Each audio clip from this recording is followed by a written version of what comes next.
Jai Shri Mataji, hello and welcome to Blossoming Children. It has been a while since we were recording, and I'm really, really excited to talk to this young Yuva who has spent some time with Shri Mataji, and she's using this time to share her reflections and her time with Shri Mataji when she was very young. Please join me in welcoming Sakshi to the show. Sakshi, welcome. Thank you for joining us today. Shri Mataji, thank you, Ansi, for having me here.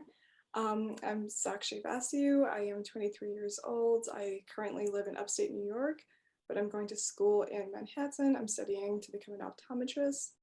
I was born in Sajoga and was very fortunate when I was younger. For like 4 years of my life, I've been with Shri Mataji when she used to come to LA in America.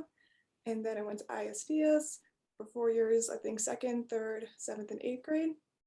And now I am in graduate school, and like I said, I'm studying for optometry. So right now, 2 more years to go. 2 more years to graduate. Okay.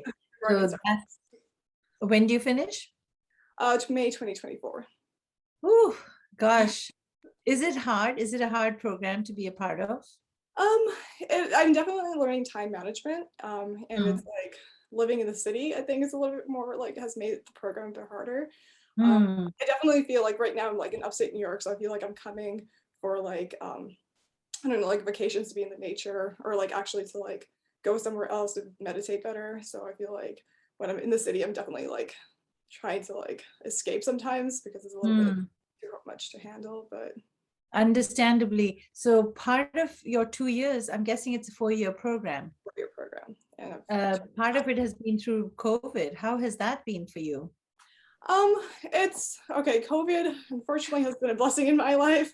I think it's made the program easier. It has brought down my rent also. So like small factors like that has been very convenient for me. But what I think everybody, like all the yogis, are kind of really missing the collectivity. And that's something like, you're just like zooming in for pujas and like, or like, I don't know, I come home just maybe to have a puja with my family or something, but you're missing the bigger collective. And I think that's definitely been something that was like an issue, but I think it's getting a bit better, hopefully. I am so over Zoom pujas. I cannot do them anymore. I just cannot. Just cannot. So, Sakshi, you mentioned that the first 4 years of your life, you were in LA, and Shri Mataji would visit LA. She had a home there in LA. What do you remember about those years? It was very like blissful. It's just like that awe. Like when I look at those 4 years, like you can never feel something like that again. It was just like a very special moment.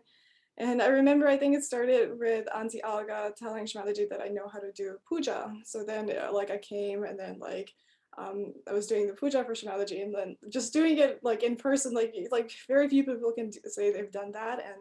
And remembering what do you remember about doing that puja?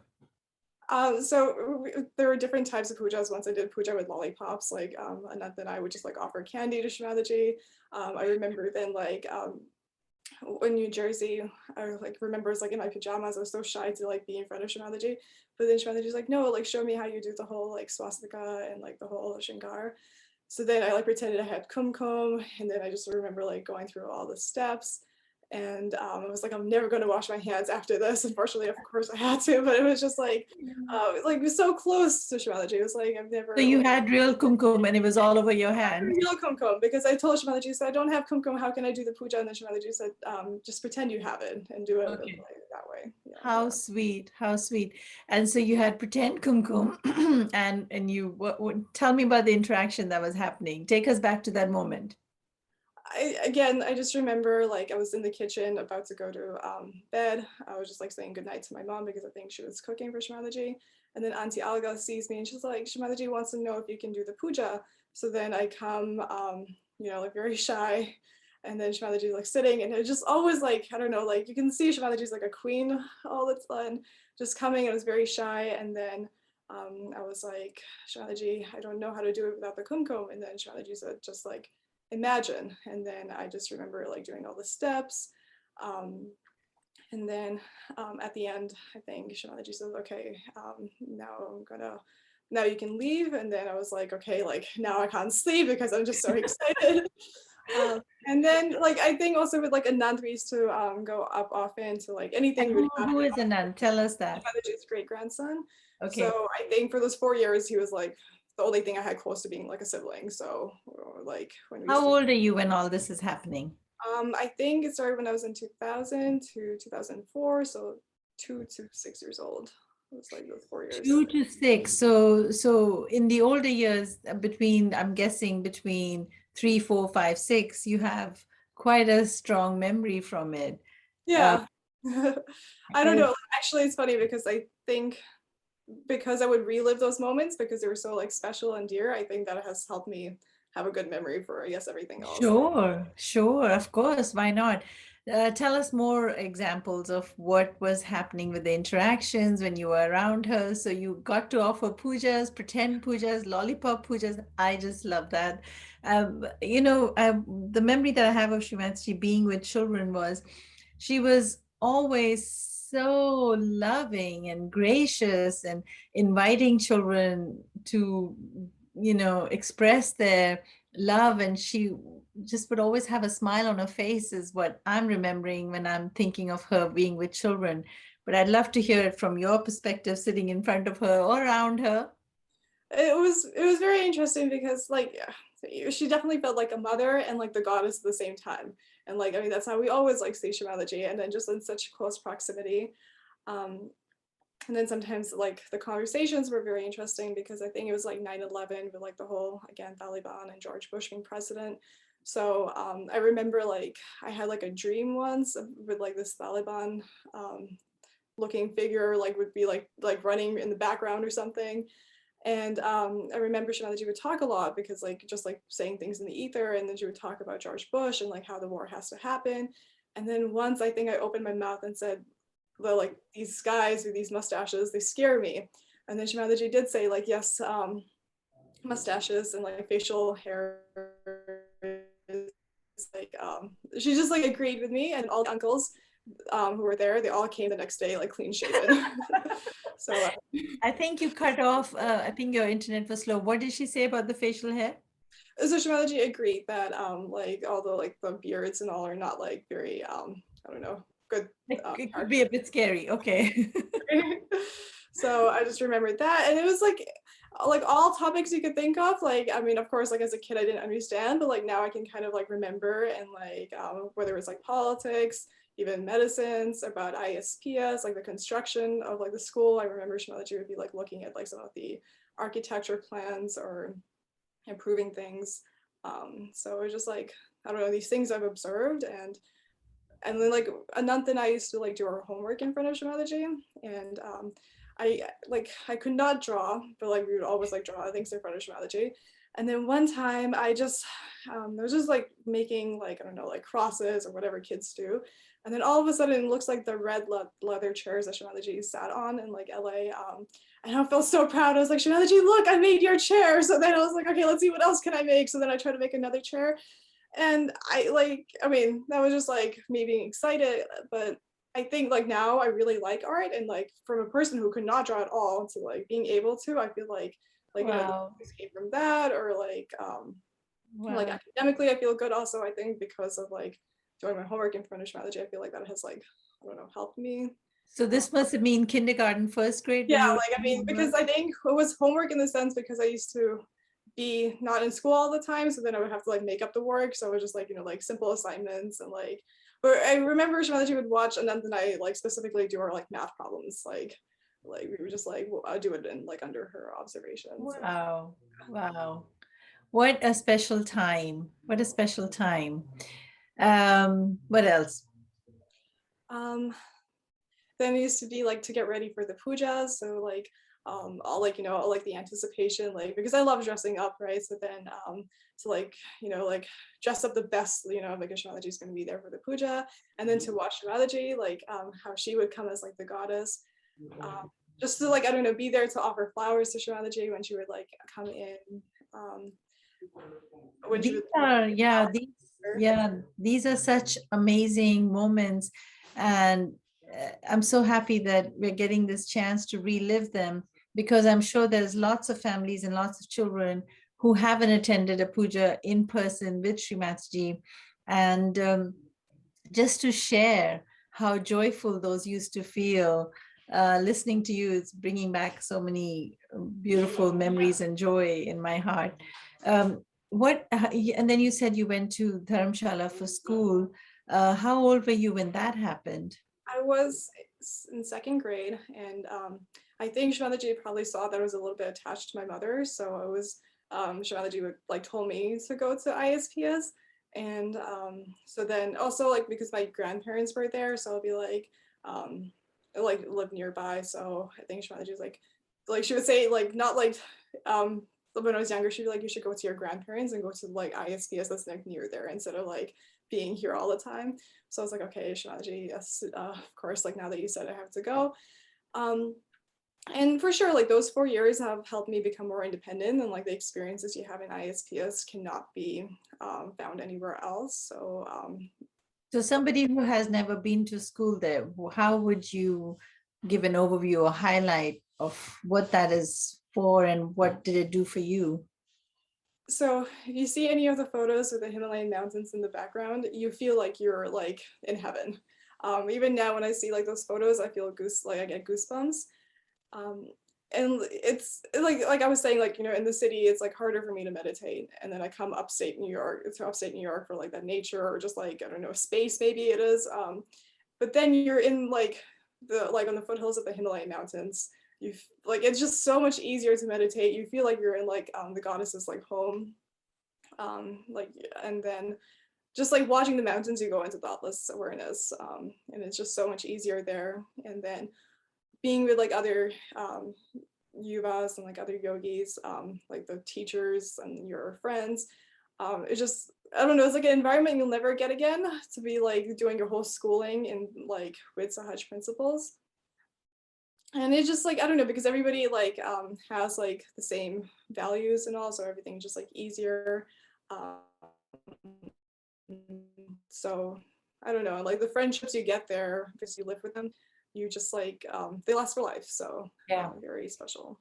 Yeah. Oh, I think the things that I learned there, like I mean, like the extracurriculars and just like even till today, like I was like in class and like the professor forgot something, and I remember like the way I learned it in ISPS in 8th grade.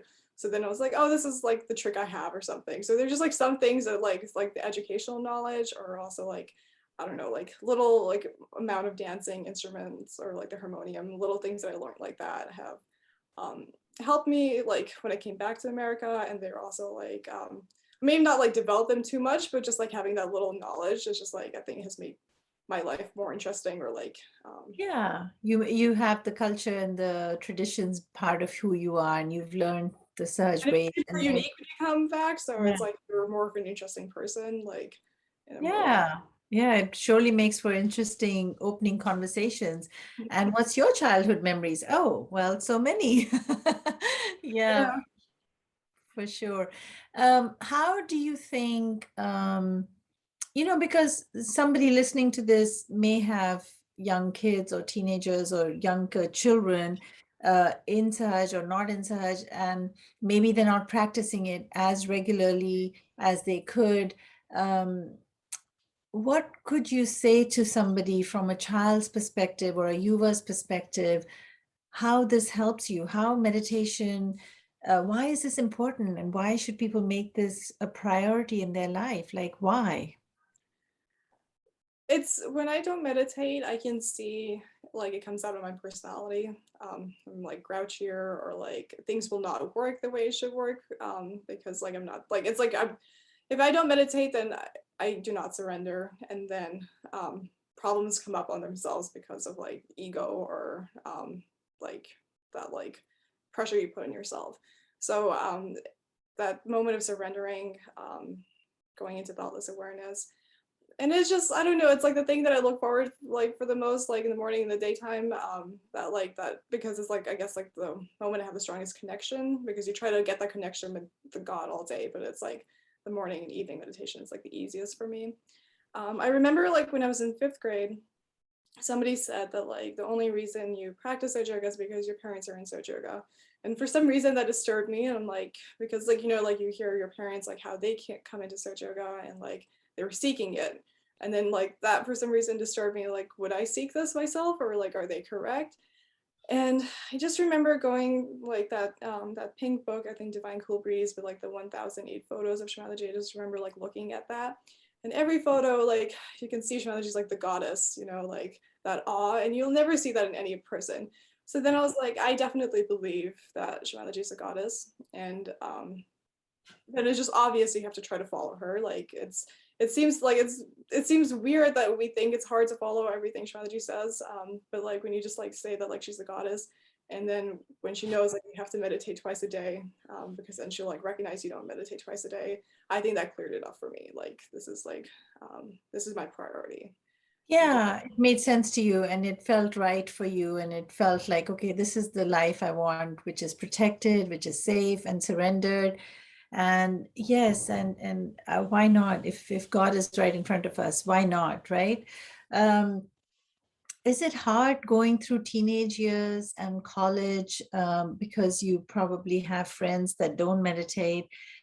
Is it hard? Do you feel like there's a disconnect with what your values and morals are compared to some other people? And how do you protect yourself from that? Or do you feel pressured? Or how do you take care of yourself? I don't think I've ever felt peer pressure from non-yogis, maybe from yogis, because then like it's like the idea. Like I never, it always like made me sad. Like why do people who've been practicing Soja Yoga, like what makes them leave? That's like something that I never understood. Yeah, yeah, But like the non-yogis, I mean, I understood that like they don't know the truth, right?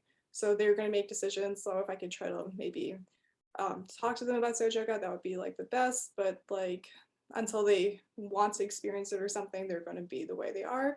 So I like, I mean, in some ways, I guess I detached myself. I never felt like, I don't know, like socially awkward or like aloof. It was just like, okay, this is how they're going to do things, that like, this is their values, or they choose not to have values, whatever. But this is how I'm going to live, because it, I don't know, there's a quote by Mahatma Gandhi that is like, happiness is when what you say, what you do, and what you think are in harmony. love it, love it. Beautiful. So I knew if I chose, yes. So I knew if I chose to follow what they do, it'll not be what I want to do, and that conflict would be there. So everything just has to be in sync, and the only way it would be. Can you say that phrase again? It was so beautiful. I like to really have everybody capture it again. Go slow. Happiness is when what you say, what you do, and what you think are in harmony. I don't know if it's like the direct quote, but like that's what It's sticks. so powerful, isn't it? It's like all aspects of your life can be aligned with what you're saying and what you're doing and who you're being. And when you're at peace with that, that's when you can experience happiness. And people are chasing happiness everywhere. And the And only way it aligned is like if yeah, I stuck in Soja Yoga and like yeah, meditated, and of course like I don't know, it was never like I wish I could do something. It was more yeah, like I wish everybody could follow Soja Yoga. So like that may have been like the only like desire, like why is not everybody in Soja Yoga? Not like I would want to be like somebody else. yeah. And again, and maybe you have an answer for this and maybe you don't, but I'm curious if there's somebody like a young parent who has young kids and they're not doing it as part of their family as a routine as they could, or if there's some yuva that is in high school or college and thinking, I don't have time for this. Is there anything that you could say that might help them to feel that this has value? Like, is there anything that you feel like, okay, if you could just look at it like this, it may change your perception? I think if you don't make time to meditate, then you won't have time to get everything done. Those like couple of minutes that you take to meditate, I don't know if it's like more like an energy thing, because like maybe if I don't meditate, then I get more tired in the day. I don't know, like I haven't analyzed it. But moment you prioritize meditation, I think Shamaji says it herself, then everything will work for you.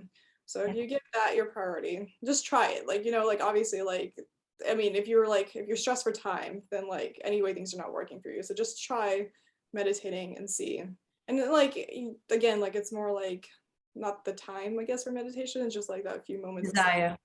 Desire. Mhm. I think it starts with a desire. And I think I love your practical approach to it, just try it. If things are not working anyway because you're struggling with time, the time is just the barrier. The time is just an excuse. If you have a desire, you will find the time and just try it. Maybe it'll help you. Yeah. And I definitely think that like my family, since I was younger, we would always watch a talk at night. So then like for, I guess, like younger parents or like younger kids, getting that like that rhythm, and then that, like, because then you're not like, I don't know, as like a parent, you're not trying to get your kid to sit down. It's like you're just listening to Shri Mataji, and then like the interest builds up like on its own. We were very lucky, like out of all religions, that we have like the talks of Shri Mataji. And then you're like listening to God herself, like anytime you want to. And I always feel like even today, like anytime you put the talk on, like something that is like relevant, either like in more like a like how you can improve yourself, or something, like for instance, like I'm doing optometry, so then the talk that you were saying, like how when you cry a lot, like that kind of like gives you like thicker glasses, right? So like you have like more of a prescription. So like something I was like learning in school, like it comes up in the talk, and then I have to like introspect myself, like maybe I cry too much and that's why I have my glasses also. I So agree with you. yeah, and it's interesting, like when you go to school also, I feel like when we're reading about Shakespeare, then Shri Mataji talks about Shakespeare, like it just happened to be in that day in the talk. Yeah. And like anything, like, like all the topics are like mentioned, and either you improve yourself as a person or just like get ideas on like the topics you're having to learn. I agree with you 100%. It happens every single time you hear a talk and there's some relevant message that is applicable to you in that moment, in that day, whatever is happening. And it never stops to amaze me how beautifully the universe aligns the talk, just what you need, because that's your guidance that you're looking for. So we're almost out of time. What would you like to say in closing? Anything else that you'd like to share with all of us? I can't think of anything. I just know that without Sojoga, I don't know what my life would be, and that is probably why I value it. Listening to the talks, watching Shri Mataji's photos, of course, like the memories I have, hearing other people's memories, that always given me like the awe. And I think I guess like in other activities that I do, where there's education, I'm always like looking for like what like that. Like I always try to find that awe, and I don't find it. I can only find it in Sajoga, and that probably is why I keep to it, and like why I know it's without it, I have no purpose. And Beautiful, beautiful, beautifully said that, this is not something you're doing because it's a ritual or a conditioning. You're doing it because it brings you joy, it gives you a purpose, it gives you meaning, and it's part of who you are. And you're allowing yourself to live in this big world, just the authentic self that you are. I'll try to be. Yeah, well, that's the best we can do. We can just try, right? There's no perfect people. So thank you so much for taking the time for this conversation. Thank you, Sakshi. It was a joy and a pleasure to talk to you. Sure, my side too. Thank you. Thank you. And thank you for everyone who's been listening and subscribing and joining the conversation.